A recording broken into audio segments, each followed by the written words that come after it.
जय हिंद दोस्तों, प्रकाश आईएएस में आप सभी का स्वागत है।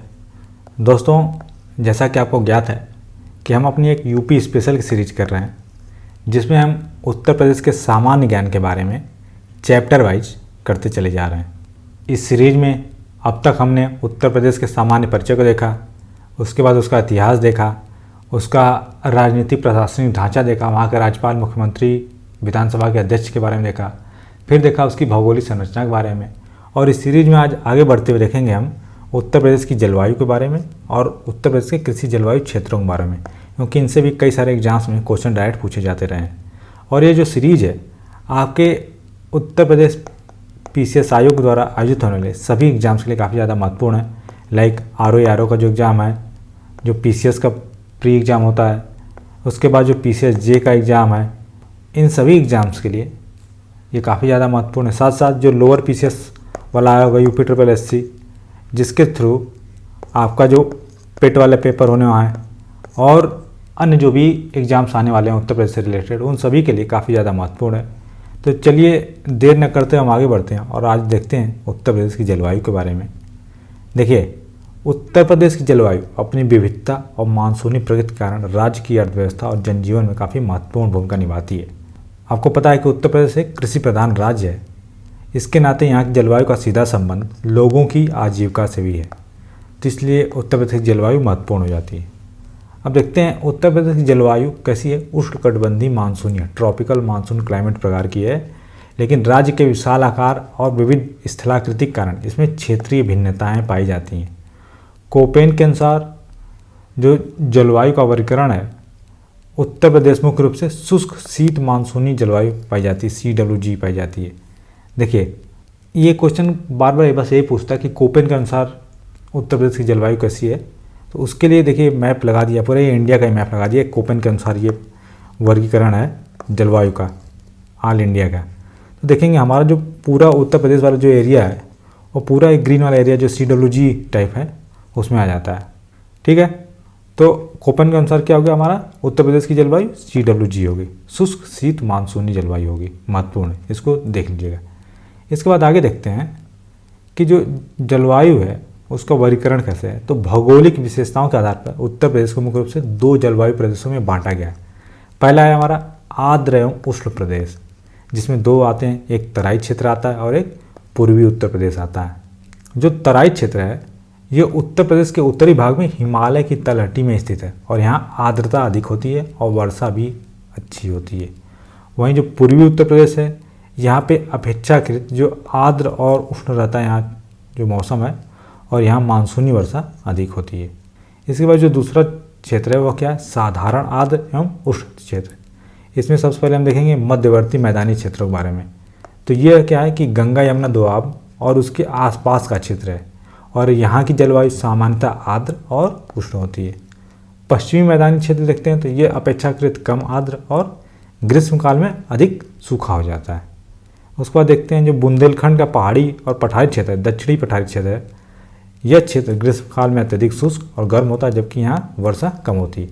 देखिए, इन सभी जो इसकी भौगोलिक संरचना, इसके पहले वाला जो लेक्चर था उत्तर प्रदेश का भौगोलिक संरचना, उसमें पूरा बताया गया है, साथ साथ मैप के थ्रू भी आपको दिखाया गया है।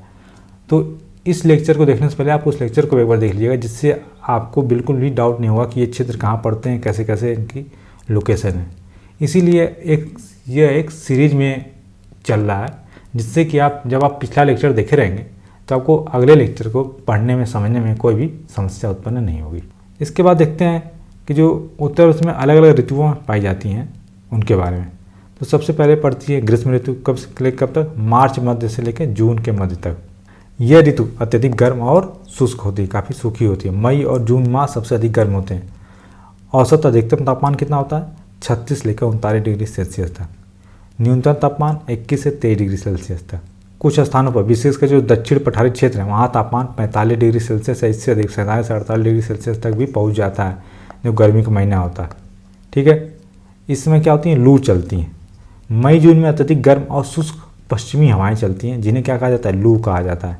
ये हवाएं दिन के समय चलती हैं और मानव स्वास्थ्य पर इनका काफ़ी गंभीर प्रभाव पड़ता है। साथ साथ इस समय धूल भरी आंधियाँ भी चलती है। मई के महीने में धूल भरी आंधियाँ चलना आम बात है। ये आंधियाँ कुछ समय के लिए तापमान को कम करके राहत देती हैं और कभी कभी इनके बाद हल्की वर्षा भी होती है। साथ ही साथ इस समय क्या होता है कि गर्जन के साथ वर्षा या ओलावृष्टि पड़ती है। कभी कभी ग्रीष्मकाल में तेज हवाओं और गरज के साथ मूसलाधार वर्षा या ओलावृष्टि भी होती है, जिसे स्थानीय रूप में आंधी या अंधेरी कहा जाता है। आंधी तो कॉमन नाम है, आपको पता ही होगा, लेकिन अंधेरी भी कहा जाता है, ये महत्वपूर्ण याद रखिएगा। जो गर्जन के साथ वर्षा या ओलावृष्टि वाला जो समय होता है उसको कहा जाता है। इसके बाद कुछ क्षेत्रीय भिन्नताएं पाई जाती हैं।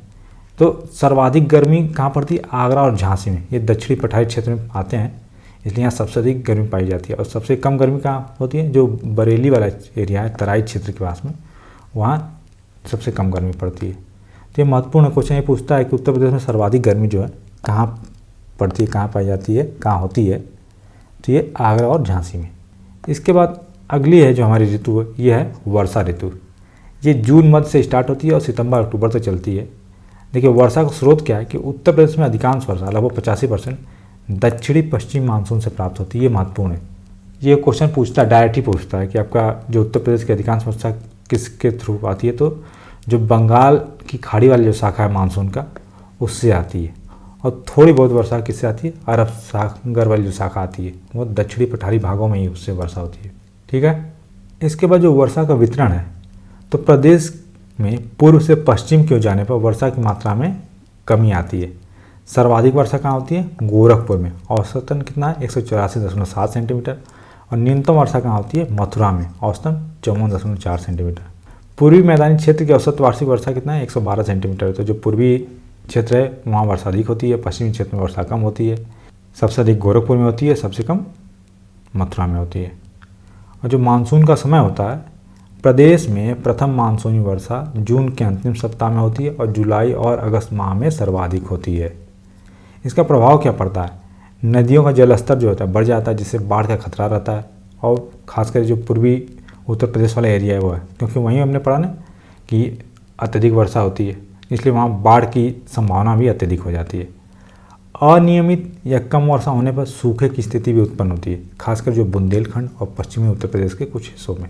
यह ऋतु कृषि के लिए अत्यंत महत्वपूर्ण, क्योंकि अधिकांश खरीफ फसलें जैसे धान इसी वर्षा पर निर्भर करती है। तो देखिए, ये क्या है? आपका वर्षा क्षेत्र वाला एरिया है।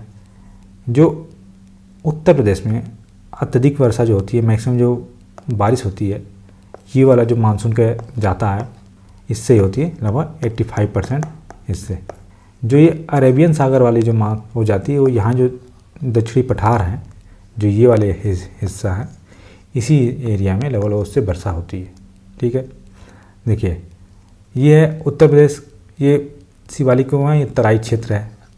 यहाँ पे तराई क्षेत्र में अत्यधिक वर्षा होती है, अत्यधिक वर्षा वाला रीजन है। ये मध्य वाला और ये सबसे कम वर्षा वाला रीजन है, न्यून वर्षा वाला रीजन। यहाँ मथुरा में सबसे कम बारिश होती है। ये जो पश्चिमी क्षेत्र है, इस पश्चिमी क्षेत्र में भी आपकी क्या की होती है? ये देखिए, ये वाला जो इधर वर्षा कम होती है। जब हम इधर से इधर चलेंगे, पूरब से पश्चिम, तो बरसात इधर ज़्यादा होगी और इधर कम होगी। ठीक है। अरब सागर वाला जो आता है, तो ये जो पठारी क्षेत्र है यहीं पे बरसात करता है। और बाकी जो बंगाल की खाड़ी से आता है वो सब सारा आपका इधर बरसात होती है। ठीक है। जैसे जैसे आएगा तो इधर से इससे टकरा के फिर इधर बरसात होती है। अब इजी है, इसमें आई थिंक कोई डाउट नहीं रह गया आपको। ठीक है। इसके बाद हम देखते हैं कि जो शीत ऋतु होती है, ठंडी का समय कब से लेकर कब तक रहता है? नवंबर से फरवरी तक रहता है। यह ऋतु ठंडी और शुष्क होती है और जनवरी प्रदेश का सबसे अधिक ठंडा महीना होता है। औसतन इसमें अधिकतम तापमान 21 से 25 डिग्री सेल्सियस होता है और न्यूनतम तापमान 7 से 9 डिग्री सेल्सियस तक हो जाता है। और पारा कभी कभी 3 से 4 डिग्री सेल्सियस तक गिर जाता है। और कुछ स्थानों पर पाला पड़ने की स्थिति में क्या होता है? 1 डिग्री सेल्सियस से भी नीचे तापमान पहुँच जाता है। इसकी विशेषताएँ क्या हैं कि इस समय कोहरा पड़ता है, फॉग। दिसंबर और जनवरी में सुबह के समय घना कोहरा छाना आम बात है, जिससे जो विजिबिलिटी है, दृश्यता कम हो जाती है और परिवहन बाधित हो जाता है। इस समय शीतलहर भी पड़ती है, कोल्ड वेव्स। हिमालय से आने वाली ठंडी हवाओं के कारण शीतलहर चलती है, जो तापमान को काफ़ी नीचे गिरा देती है और जनजीवन को प्रभावित करती है। और इस टाइम कुछ शीतकालीन वर्षा भी होती है, जो उत्तर पश्चिमी क्षेत्रों में भूमध्य सागरीय क्षेत्र से आने वाली पश्चिमी विक्षोभों, वेस्टर्न डिस्टर्बेंसेस के कारण हल्की वर्षा होती है, जो 7 से 10 सेंटीमीटर होती है। और यह वर्षा जो रबी की फसल है, गेहूँ, जौ के लिए काफ़ी ज़्यादा लाभदायक होती है। और इसमें भी क्षेत्रीय भिन्नता पाई जाती है कि जब तापमान दक्षिण से उत्तर की ओर होता है तो कम हो जाता है और उत्तर पश्चिमी प्रदेशों में औसतन तापमान कम पाया जाता है। ठीक है, मतलब जो ये उत्तर प्रदेश का मैप है, इस मैप को रुकिए, यहाँ से इसको डिलीट करते हैं, ये वर्षा वाला है, इसको आप अब उसके लिए समझिए कि जब हम इधर से साउथ से नॉर्थ की तरफ चलेंगे तो जो टेम्परेचर है वो हमारा घटता चला जाएगा, क्योंकि इधर हिमालयी क्षेत्र भी आ जाता है तो इधर ठंड ज़्यादा पड़ती है, इधर नीचे कम पड़ती है। और जब हम इधर से पूरब से पश्चिम की तरफ चलेंगे तो भी हमारा क्या होगा, जो टेम्परेचर है वो कम होता चला जाएगा और इधर वाले जो एरिया हैं वहाँ टेम्परेचर ज़्यादा कम होगा कंपेरेटिव टू इधर वाले एरिया। ठीक है, अब इसके बाद हम आगे देखते हैं जो जलवायु को प्रभावित करने वाले प्रमुख कारक हैं उनके बारे में। तो सबसे पहले जो अक्षांशीय स्थिति है, तो जो उत्तर प्रदेश है यह उपोष्णकटिबंधीय क्षेत्र में स्थित है, जिससे यहाँ उष्णकटिबंधीय और समशीतोष्ण दोनों प्रकार की जलवायु के प्रभाव मिलते हैं। लेकिन मुख्य रूप से क्या है, यहाँ पे उष्णकटिबंधीय मानसूनी प्रभाव अत्यधिक हावी रहता है। इसके बाद जो उत्तर प्रदेश की हिमालय से भी निकटता है, तो जो उत्तरी भाग में हिमालय की उपस्थिति शीत ऋतु में साइबेरिया से आने वाली बर्फीली हवाओं को रोकती है, जिससे मैदानी भागों में अत्यधिक ठंड से बचाव होता है। साथ ही साथ तराई क्षेत्र में हिमालय के कारण अधिक वर्षा भी होती है। अगला जो है समुद्र से दूरी, तो उत्तर प्रदेश समुद्र से काफ़ी दूर स्थित है। यही कारण है कि यहाँ तापमान में वर्ष भर भारी उतार चढ़ाव देखने को मिलता है।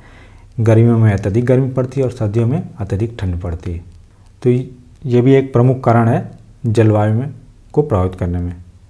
नेक्स्ट है दक्षिणी पश्चिम मानसून।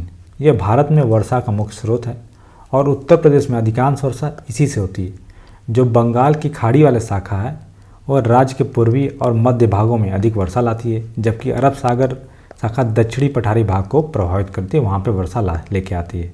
इसके बाद पश्चिमी विक्षोभ भी जब शीत ऋतु में जो वेस्टर्न डिस्टर्बेंसेज होते हैं, शीत ऋतु में भूमध्य सागर से उत्पन्न होने वाले पश्चिमी विक्षोभ राज्य के पश्चिमी और उत्तरी भागों में हल्की वर्षा लेके आते हैं। ठीक, ये हमने देखा था ना जो ये मैप, इस मैप में जाएंगे तो जो वेस्टर्न डिस्टर्बेंसेज आते हैं वो आपका इधर से आते हैं ऐसे, तो इनकी वजह से क्या होता है, जो इधर वाला जो एरिया है आपका लगभग इधर ही बरसात वो करते हैं हल्की। ठीक है, कई बार ये बढ़ के आगे भी चला जाता है, जो बरसात होती है इधर से ही आती है। इसके बाद अगली जो कारण है वो क्या है कि भू आकृति, उच्चावच, गंगा यमुना का विशाल मैदान, दक्षिणी पठारी क्षेत्र और उत्तरी तराई क्षेत्र की भिन्नताएं स्थानीय जलवायु पर प्रभाव डालती हैं। तराई क्षेत्र में आर्द्रता अधिक होती है, जबकि पठारी क्षेत्र शुष्क रहते हैं। तो ये थे कुछ महत्वपूर्ण कारक जो उत्तर प्रदेश की जलवायु को प्रभावित करते हैं।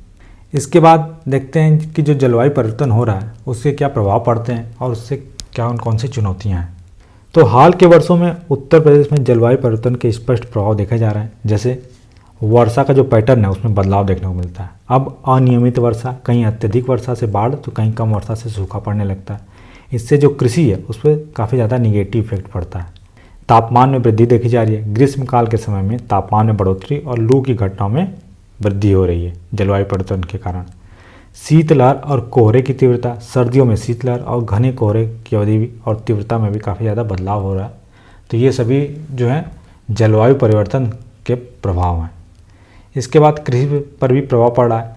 जलवायु परिवर्तन के कारण फसल उत्पादन प्रभावित हो रहा है। बाढ़, सूखा, तापमान में वृद्धि और कीटों और बीमारियों का प्रकोप धीरे धीरे बढ़ रहा है। जल संसाधन पर भी प्रभाव पड़ रहा है।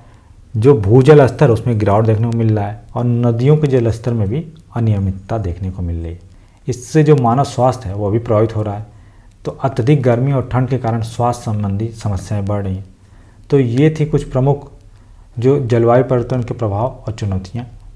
तो इस प्रकार हमने देखा जो उत्तर प्रदेश की जलवायु थी उसके बारे में, उसको प्रभावित करने वाले कारणों के बारे में और उसका क्या प्रभाव पड़ता है उसके बारे में। अब हम आगे बढ़ते हुए देखेंगे कि उत्तर प्रदेश के जो कृषि जलवायु क्षेत्र हैं उनके बारे में।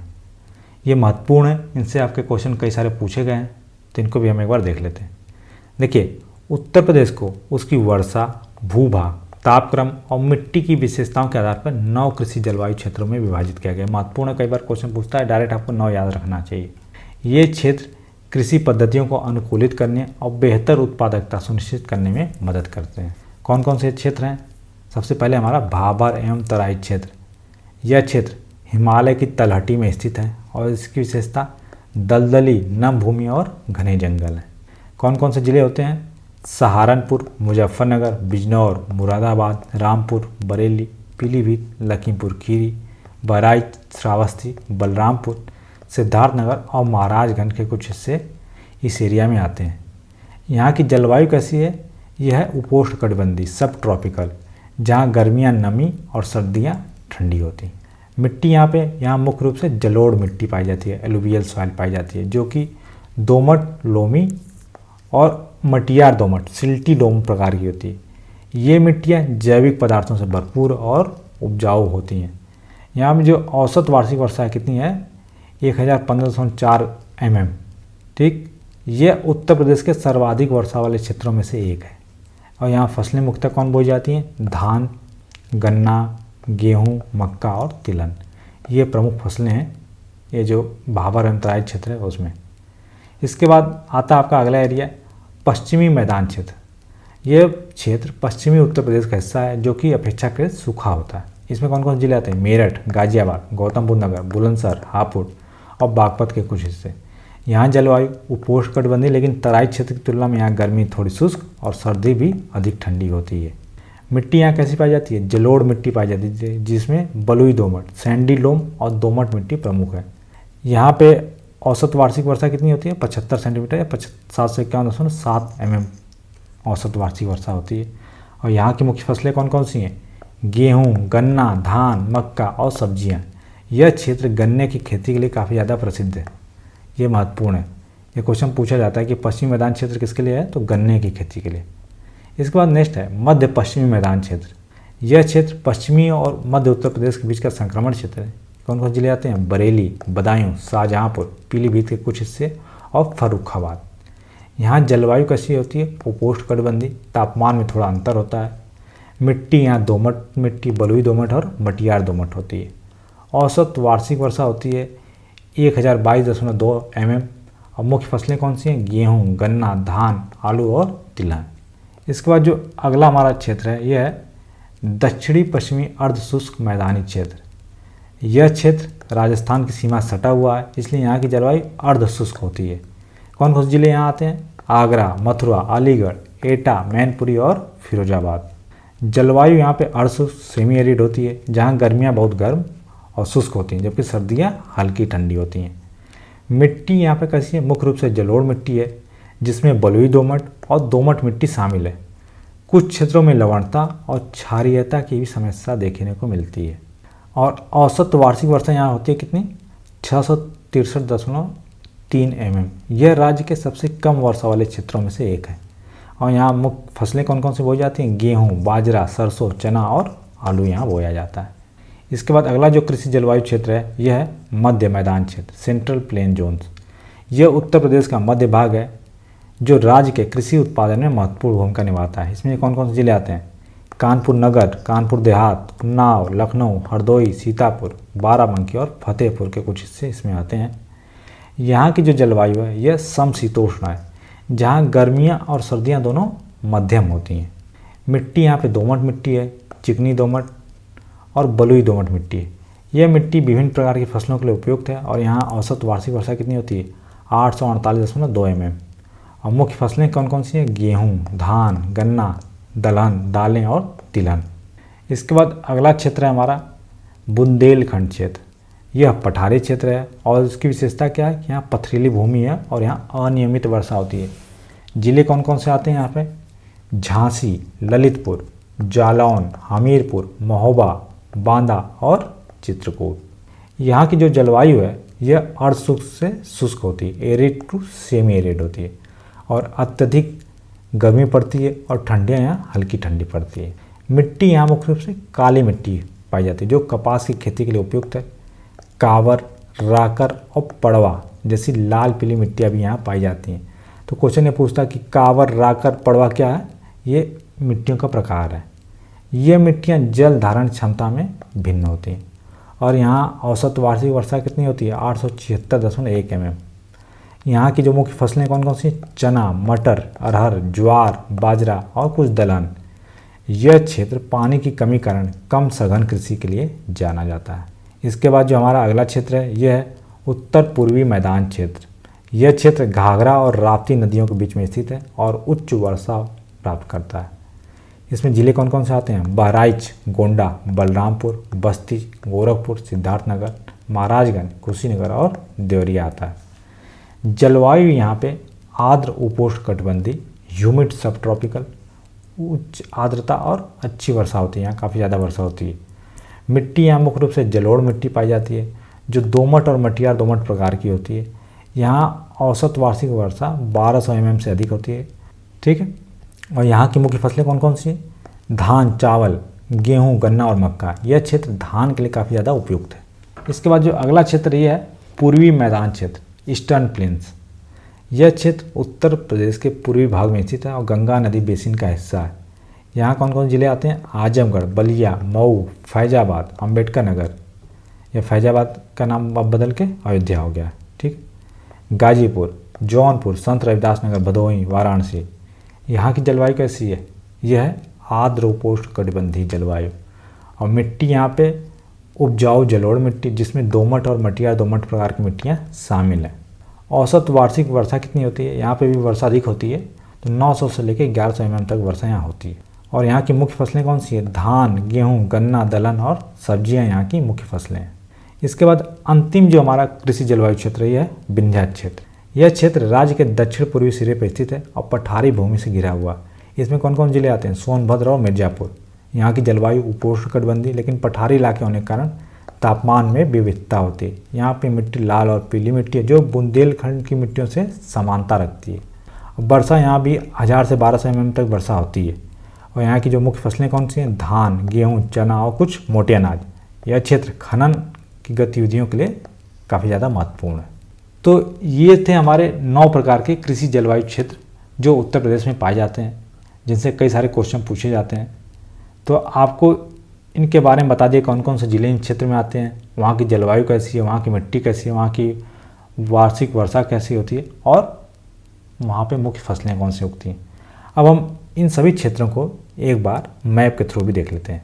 तो टोटल 9 एरिया हैं। अभी हमने सबसे लास्ट में देखा कौन सा है? विंध्या रेंज, ये मिर्जापुर सोनभद्र वाला ये जो है। इसके बाद कौन सा जो पूर्वी मैदानी क्षेत्र जो था ये है, जिसमें चंदौली, वाराणसी, गाजीपुर, बलिया, अम्बेडकर नगर, आजमगढ़, सुल्तानपुर, फैजाबाद, ये सभी एरिया इसमें आते हैं। ठीक है। इसके बाद नॉर्थ ईस्टर्न प्लेन्स देखा हमने। नॉर्थ ईस्टर्न प्लेन्स में कौन कौन से आ गया था? इधर बलरामपुर, महाराजगंज, कुशीनगर, गोरखपुर, देवरिया, बस्ती, गोंडा, ये सभी इसमें आते थे। उसके बाद देखा हमने इसके ऊपर वाला जो ये तो तराई क्षेत्र हो गया, सहारनपुर, बिजनौर, मुरादाबाद, रामपुर, पीलीभीत, खीरी, बहराइच, ये सभी। उसके बाद हमने देखा है जो मध्य वाला एरिया था जिसमें कानपुर नगर, कानपुर देहात हो गया आपका, फतेहपुर, रायबरेली, लखनऊ, हरदोई, सीतापुर, फर्रुखाबाद, ये सभी आए थे। उसके बाद ये देखा हमने बुंदेलखंड वाला एरिया। बुंदेलखंड में कौन कौन सा आ जाता था? ललितपुर, महोबा, झांसी, जालौन, हमीरपुर, बांदा, चित्रकूट, ये सभी जो बुंदेलखंड वाला एरिया जो है उसमें आ जाएगा।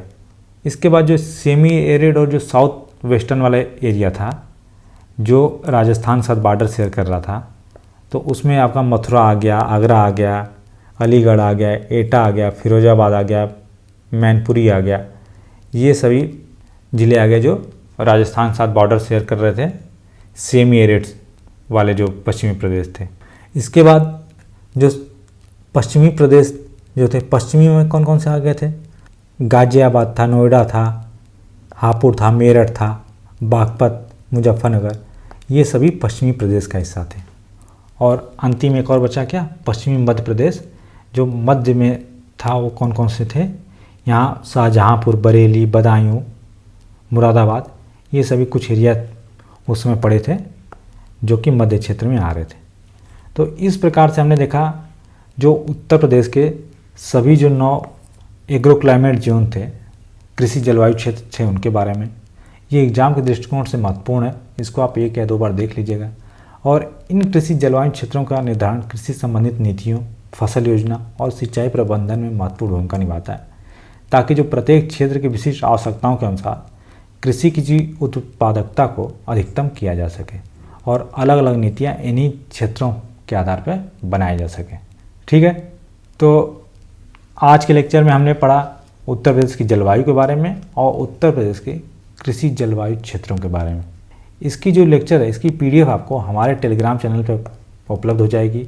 इस QR कोड को स्कैन करके आप जाके देख सकते हैं, और या तो आपको जो इसकी लिंक है टेलीग्राम चैनल की, ये उपलब्ध है, इस पर जाकर भी आप हमारे टेलीग्राम चैनल से जुड़ सकते हैं, जहाँ की आपको ये PDF प्रोवाइड कर दी जाएगी। साथ साथ आप हमारे इंस्टाग्राम पेज से भी जुड़ सकते हैं, जहाँ पे आपको अन्य महत्वपूर्ण जानकारियाँ उपलब्ध कराई जाती रहेंगी। और अगर आपको ये वीडियो पसंद आ रहा है तो वीडियो को लाइक करें, चैनल को सब्सक्राइब करें और अपने दोस्तों के साथ अवश्य शेयर करें। धन्यवाद।